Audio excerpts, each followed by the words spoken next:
Oh yeah, I'm in St. Petersburg and I'm here without a visa. So how did I do that? How did I manage to enter Russia without a tourist visa when it's so hard and the rules are so strict? I'm here in St. Petersburg, obviously the cultural capital of the country. In this video, I'm going to explain to you how you might be able to do the same very soon in the near future. All to be revealed, how I hacked the Russian visa system.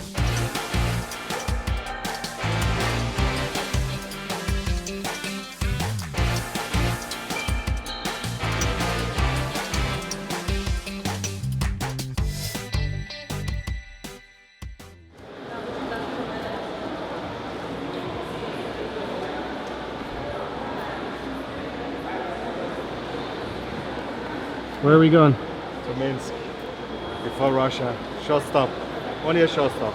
We're show us how many days? 3 days, 4 days, 4 days. What are you expecting in Minsk?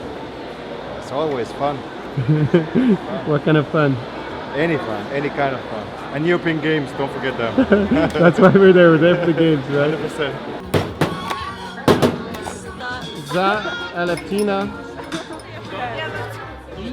Concha.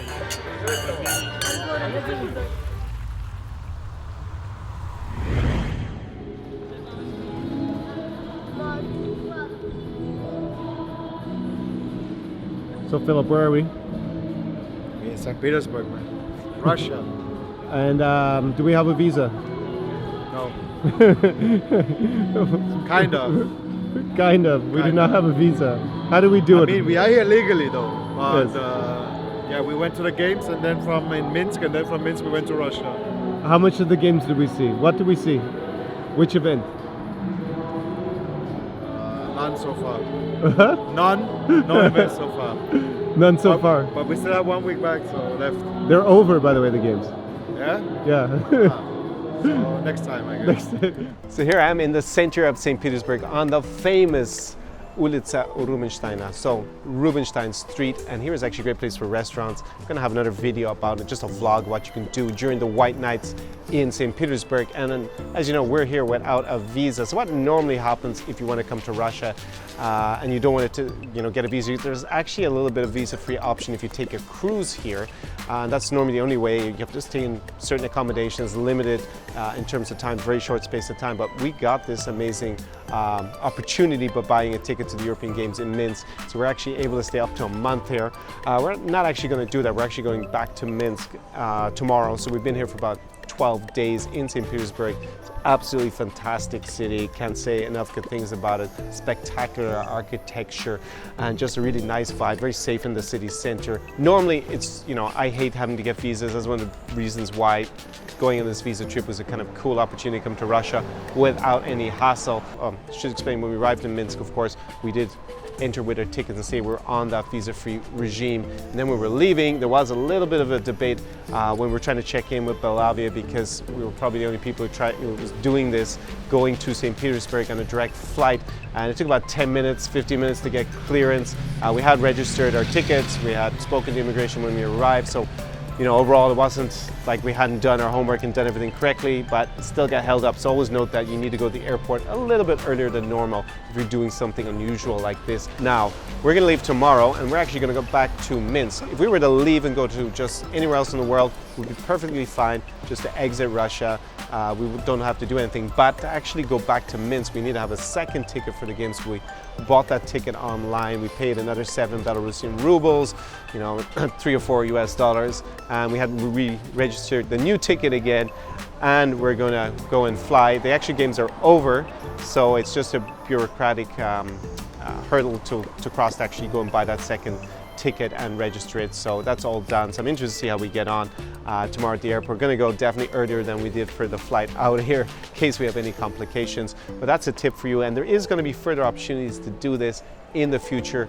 It was available for the World Cup, obviously, when it was in Russia. There is a big sporting event next year, the UEFA 2020 tournament, and some of the games will be held in Russia.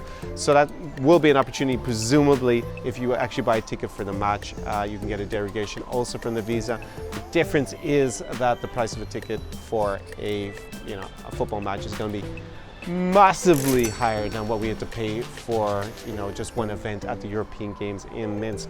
So fingers crossed for tomorrow, we don't have any complications and we're able to fly to Minsk and complete, our trip, which was Odessa, Minsk, St. Petersburg, Minsk, Odessa.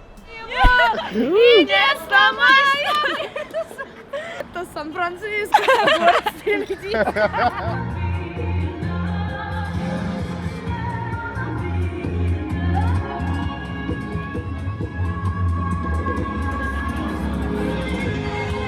So Philip, we're leaving. Yeah, sadly. Sadly. But we will be back.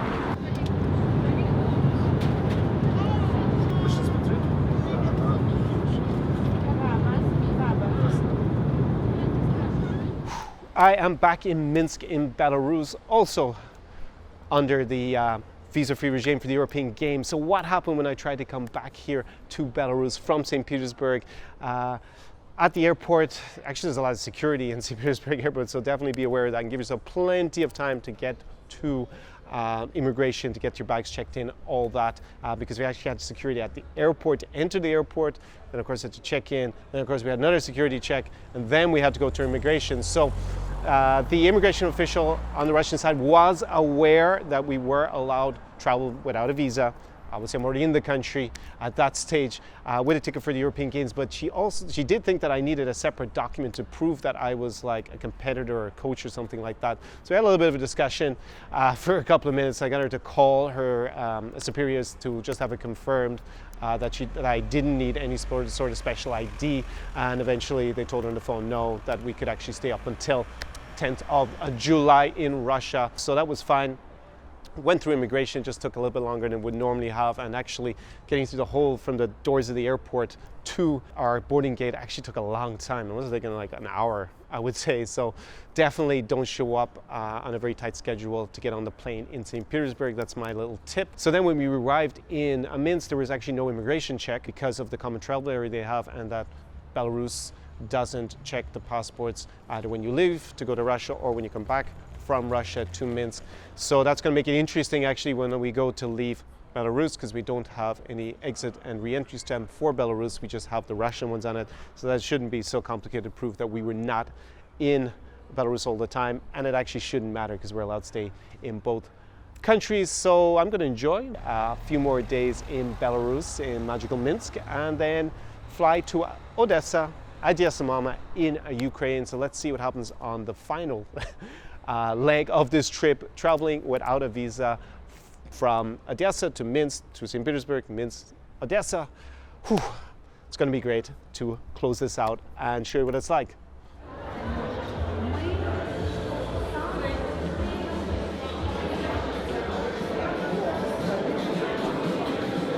All right, as you can see, I have left both Russia and Belarus, and I'm back in Ukraine, in Odessa. It's actually the opening night of the Odessa International Film Festival. It's one of my favorite things to do in Odessa during the summer, so made it here.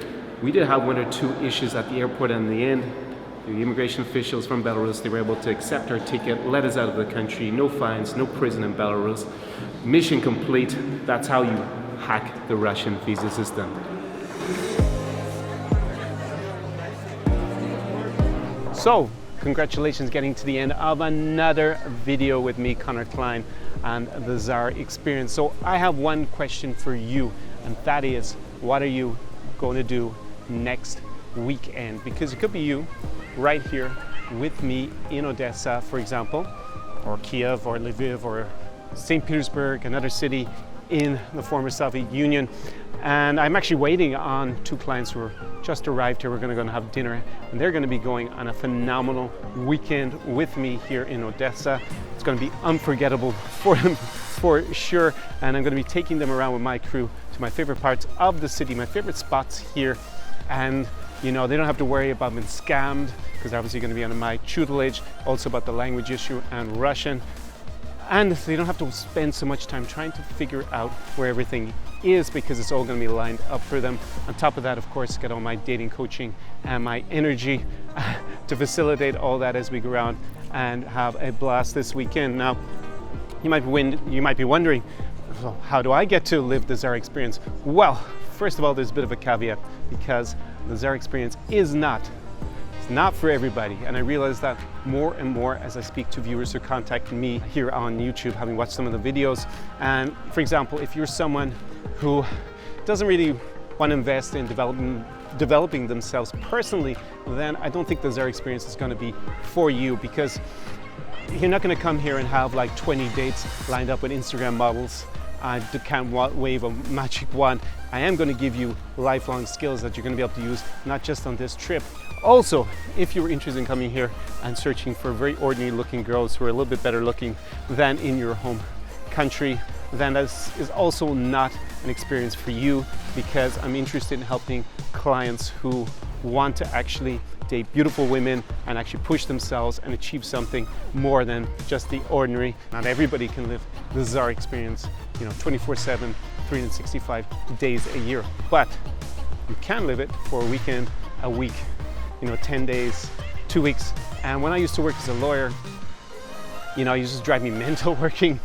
This is basically one of the things that kept me going, was just imagining what it was going to be like when I got to a place like Odessa for that period of time. I used to take like maybe 2-3 weeks and come here to Ukraine every summer.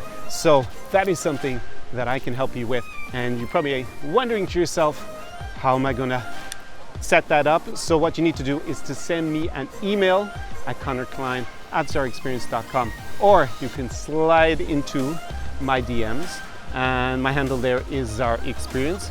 What's going to happen is I'm going to send you a series of questions, a little questionnaire, and if I think it's a good fit for us to work together, then it could be you here in Odessa, Minsk, St. Petersburg, Kiev, Lviv, another city in this region very, very soon. So I wish you a very pleasant evening. If you're watching this video at the same time of day as me, I'm about to take off and meet my clients.